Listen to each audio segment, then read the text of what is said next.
Hey everyone, it's Trisha.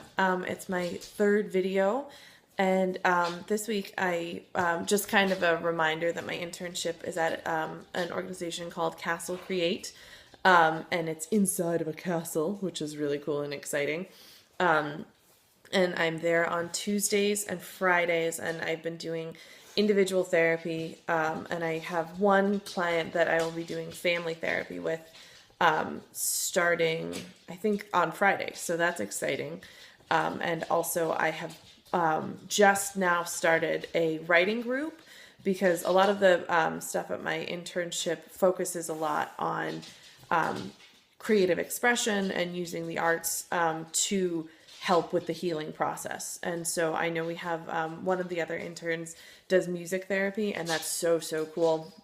And another one does art therapy. And then for the clinicians who are actually at the agency, a lot of them really like to incorporate all sorts of different kinds of artistic expression during the sessions. I know my supervisor, Liz, does this thing called soul collage, which I'm not totally positive on what it is, but we talked about doing a big peer supervision focus just on that because I guess they've done that before, which feels really cool. And today I just would love to talk to you guys about the group, and definitely if anyone has any suggestions, I would love to hear it. So I did my first group yesterday, and so it's going to run for 4 weeks.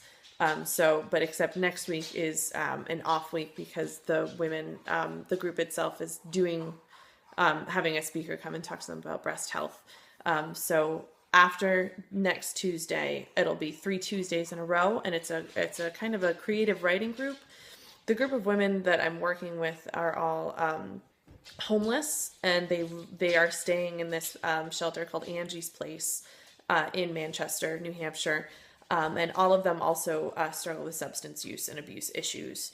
And so we went there, and there were 6 women. I did the group with another peer, another intern who's been there for a while, and she said she was just looking for some extra hours. So I was pumped to have her come along.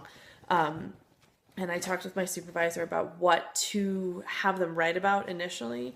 And since it was the very first group, I really wanted to kind of help them open up and kind of be open with each other and with Pam and I, who's the other intern, but at the same time really not go too deep and not go too far in, because I didn't want this to be any kind of huge emotional breakthrough for anybody or breakdown for anybody, because I all that I knew is that the women were homeless and dealt with substance use issues. I didn't know anything else about them. I didn't know who was on what end or where on the spectrum of recovery they were, who would be easily triggered, who wouldn't. I knew nothing about these women.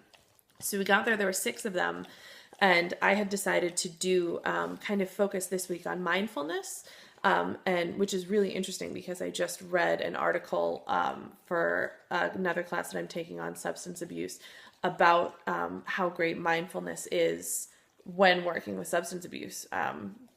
And how helpful it is, and kind of explained it by saying that and talking about anxiety and depression as well, where depression a lot of the time is concern and worry for things in the past.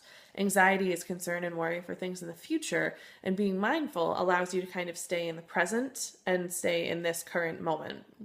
So we had them kind of focus and do, it was just a prompt that was a couple of sentences long about mindfulness, and I told them to do what we call mindfulness writing, so where you just keep pen to paper the whole time, and if you run out of things to write about, you just keep writing and you keep saying, I don't know what to write about, I don't know what to write about, which was really cool. And so we had them write for 10 minutes, and a couple of them really struggled with it, and when it was over, one woman, I just asked kind of how anyone felt about it. And she goes, it sucked. I hated it.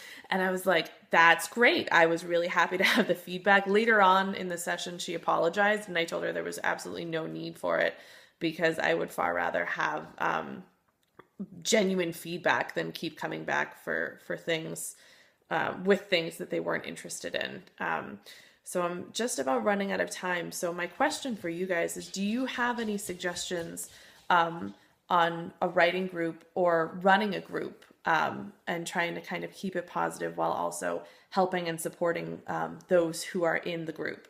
I'd love to hear your feedback or any experiences that you guys have had. And I hope that you guys are all having a really great week. Okay, thanks. Bye-bye.